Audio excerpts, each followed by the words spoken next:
এই সেবাটাকে আরো বড় করে আরো ভালোভাবে করার জন্য, মুরাদনগরের আপামর জনগণকে সেবা পৌঁছে দেওয়ার জন্য আমি প্রথম শুরু করবো আমাদের যে সকল স্টাফ আছে, অফিসাররা আছে, যাদের এফোর্ড করার মতো এবিলিটি আছে, তাদেরকে টার্গেট করেন। আমি তাদের কাছে প্রমোট করার চেষ্টা করবো, তাদেরকে বলবো যে ভালো কোম্পানি, আপনারা এটার দিকে আগাতে পারেন। এবং বাংলাদেশ সরকারেরও অনেকগুলো উদ্যোগ আছে ইন্স্যুরেন্সের আওতায় সকলকে নিয়ে আসার জন্য। তাই আমি এই সোনালী লাইফ ইন্স্যুরেন্সের আগামী দিনের পথ চলা সকল ডাইরেকশনে যে কোনো পদক্ষেপে আপনাদের পাশে থাকবো, আপনাদের পাশে থেকে সহযোগিতা করার চেষ্টা করবো। সে আশা ব্যক্ত করে আমি আমাদের কামালউদ্দিন খন্দকার সাহেবের রিকোয়েস্টে আমাদের মাননীয় সদস্য এই মুরাদনগরে খেটে খাওয়া করে দিক মানুষের রাস্তার শেষ ঠিকানা, যার ইন্স্যুরেন্স বলতে যদি আমরা চিন্তা করি সেটা হচ্ছে মুরাদনগরের 7.5 লক্ষ জনতা। জাহাঙ্গীরআলম সরকারের ইন্স্যুরেন্স 7.5 লক্ষ জনতা। জাহাঙ্গীরআলম সরকার চলতে হলে কোথাও পুলিশ প্রোটোকল লাগে না, কোনো অস্ত্র মাস্তান লাগে না। মুরাদনগরের খেটে খাওয়া গরিব দুঃখী মানুষ, একটা মা বোন থাকলে জাহাঙ্গীরআলম সরকারের একটা অস্ত্র থাকার সমান। তাই জাহাঙ্গীরআলম সরকার সাহেবের কোনো ইন্স্যুরেন্স লাগার কথা না।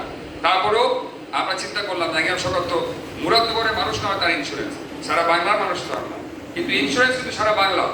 তাই আমরা চেষ্টা করব আমাদের মাননীয় সদস্যকে 1 নাম্বার করে সদস্য করে আমাদের উপজেলা পরিষদ, আমি চেয়ারম্যান, ভাইস চেয়ারম্যান, আমার সকল নেতৃবৃন্দ যারা আছে তাদের সকলকে এই সোনালী লাইফ ইন্স্যুরেন্সের আপনাদের সকলের সার্বিক সফলতা কামনা করি। সার্বিক সুন্দর জীবন এই রোজার মাসের সকল ব্যক্তিরা, আমাদের যারা অসুস্থ আছে সুস্থতা কামনা করি, যারা পৃথিবী মায়া ছেড়ে চলে গেছে তাদের সকলের আত্মার মাগফিরাত কামনা করি।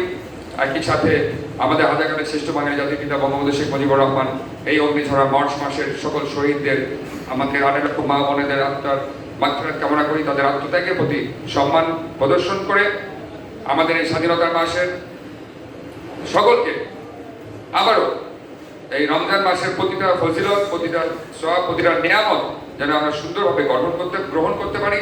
5 ওয়াক্ত নামাজ ইমানদার মুসলমান হিসাবে এই প্রতিটা রোজার ফজিলত যেন আমরা আদায় করতে পারি, সে আশা ব্যক্ত করে আমাদের সকলের সুন্দর জীবন সার্বিক সফলতা সর্বপরিকর এই সোনালী লাইফ ইন্স্যুরেন্সের সার্বিক সফলতা কামনা করে আপনাদের সকল থেকে বিদায় নিচ্ছি। জয় বাংলা, জয় বঙ্গবন্ধু, জয় জয়ন্তী শেখ হাসিনা, জয়। জোরে একটা করতালি হবে আমাদের আজকে প্রধান অতিথির জন্য। সুপ্রিয় সহকর্মী।